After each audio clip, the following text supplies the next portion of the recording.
کوئی جگہ باقی نہ رہے، کوئی جگہ باقی نہ رہے. ممبر دوسرا ہوگا، ممبر بھی دوسرا ہوگا، کرسی بھی دوسری ہوگی، یہ فرش بھی دوسرا ہوگا. کیا ہوگا؟ یعنی یہ چیزیں جو یہاں پر ہیں اس کو الگ ہٹائیں گے اور اس کو بچھائیں گے. تو اللہ کے رسول کیا کرتا ہے؟ اللہ کے رسول کرتا ہے تزکیہ نفس، نفس کی پاکیزگی کے لیے وہ باقاعدہ ضمیر ہموار کرتا ہے.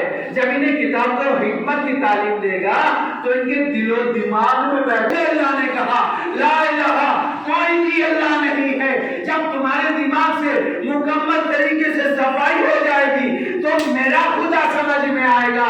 اللہ نے کہا مجھ کو اس طرح سے پہچانوانے والے تو یاد رکھ، اگر تو نے پہچانوایا کہ کوئی خدا نہیں ہے اس کے علاوہ، اللہ نے بھی آواز دی وما محمد الا رسول، محمد کچھ نہیں ہے، یہ تو صرف رسول ہے. اگر رسول کی حیثیت سے تم اسے دیکھتے چلے جاؤ گے تو سمجھ جاؤ گے کہ اس کا بیٹھنا بھی رسول ہے، اس کا اٹھنا بھی رسول ہے، ہاتھوں میں علی مرزا کا لینا بھی رسول ہے، امام حسن امام حسین کے لیے ناکا بننا بھی رسول ہے، اپنے بستر پر علی مرزا کو سلانا بھی رسول ہے، اپنی دوش پر باقاعدہ اس کی نماز میں لے جانے والا یہ کوئی معمولی نانا نہیں ہے بلکہ اللہ کا رسول ہے جو لے جا رہا ہے. اس کا اٹھنا بیٹھنا چلنا پھرنا یہ رسالت کی منزل ہے، اور جو بھی کام کرتا چلا جائے گا یہ رسالت کی بنیاد پر کرتا چلا جائے گا. اب نہ کہنا کہ الحسن والحسین سید شباب اہل الجنہ نوازوں کی محبت میں کہا ہے، بلکہ اللہ نے اپنے رسول سے کہلوایا ہے کہ کہہ دو یہ اس لائق ہے کہ یہ یہاں تو نہیں ہے قابل اعتبار، بلکہ وہاں ہوں گے تو جوانان جنت کے سردار ہوں گے. ان کی عظمت یہ ہے، ان کی بلندی یہ ہے. میرے محترم سامعین، آپ کو لطف آنے والا ہے، ہلکا سا لطف آپ کی اس تقریر میں، اس بیان میں دے کر کے میں مسائل کی طرف پلٹ جاؤں گا. کوئی بھی زمانے میں ایسا نہیں ہے جو خاتم النبیین افضل المرسلین حضرت محمد مصطفیٰ کی نظروں سے پوشیدہ ہو.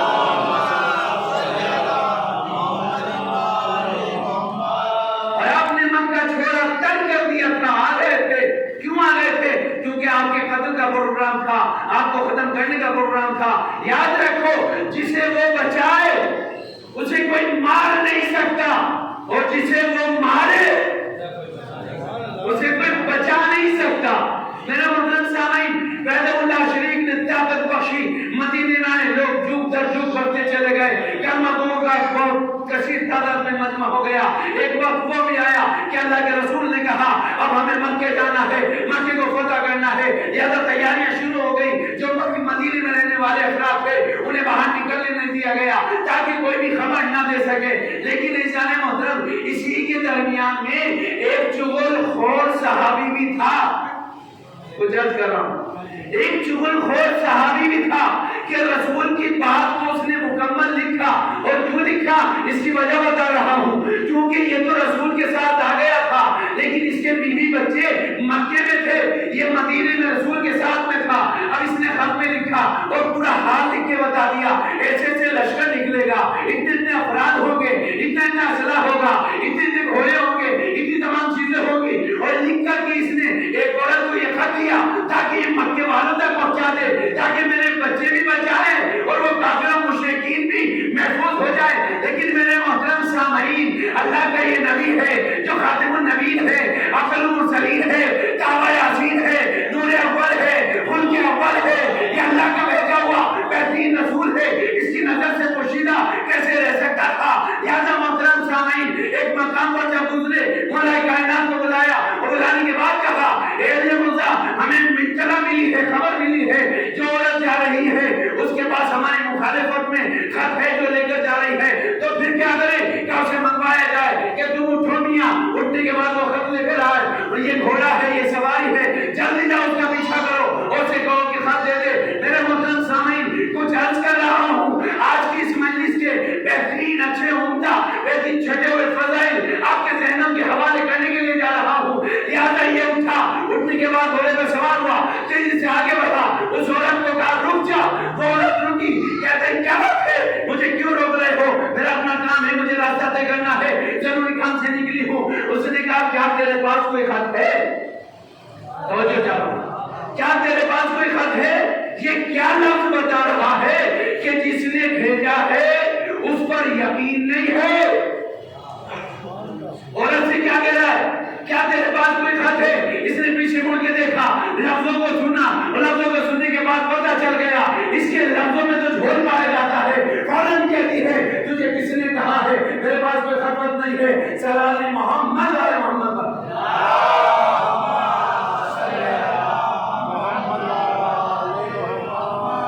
میرے پاس کوئی خط وغیرہ نہیں ہے. یہ کتاب ہے فضائل امیر المومنین, اس میں باقاعدہ درد ہے, ہلکا سا اشارہ اس کا آپ کو 84 پارے وغیرہ اور دیگر جو ہماری کتابیں ہیں اس میں بھی باقاعدہ طریقے سے مل جائے گا, آپ دیکھ سکتے ہیں. بہت توجہ چاہتا ہوں, بابا سے بلند صلوات پڑھیں محمد والے.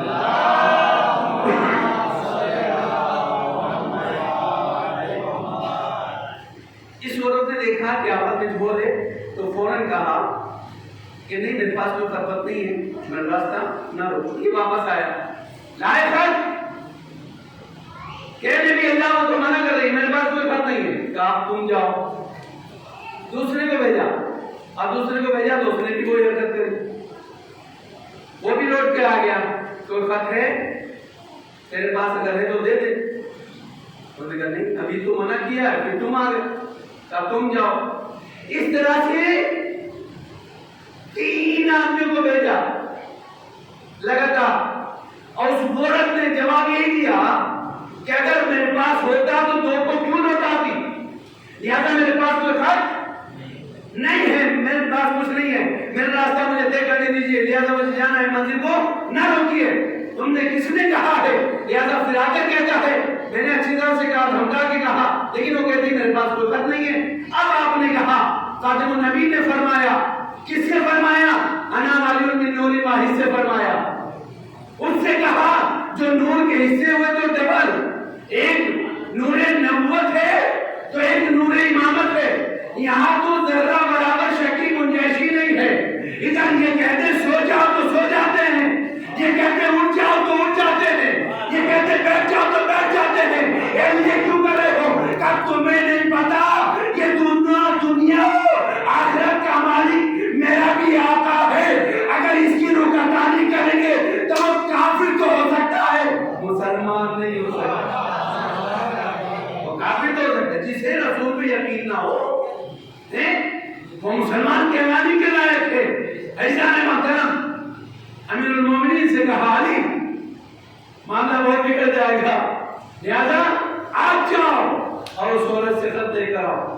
یہ درمیان میں جو عورتیں ہیں نا اس طرح کی چھل اور کپٹ والی, ان سے بہت بچ کے رہنے کی ضرورت ہے, دیکھنے کی ضرورت ہے کہ کیا بولتی ہے, کیا کہتی ہے, کیا ہو رہا ہے, اور ہوشیار رہنے کی ضرورت ہے.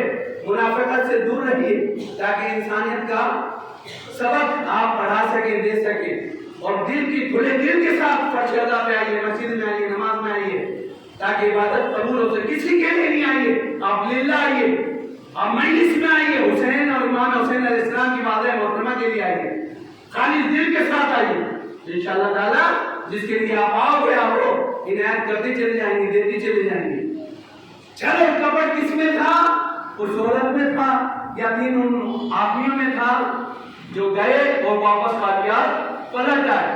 امیر المومنین سے کہا اب تم جاؤ, اس کے پاس خط ہے لے آؤ.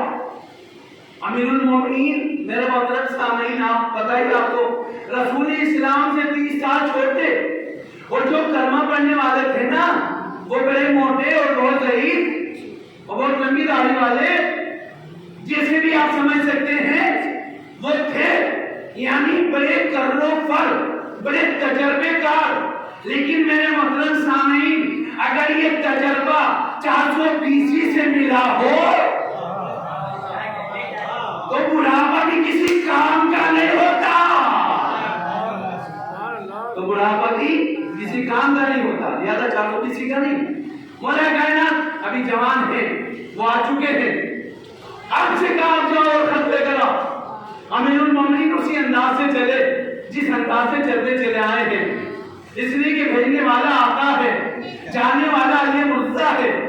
قدموں کی آہٹ کیسی ہوگی, چلنے کا انداز کیسا ہوگا, اور پہنچ گئے. اس نے دیکھا بڑے بڑوں کو بھگا چکی ہوں, یہ آنے والا ہے, اسے تو میں ایسے ہی واپس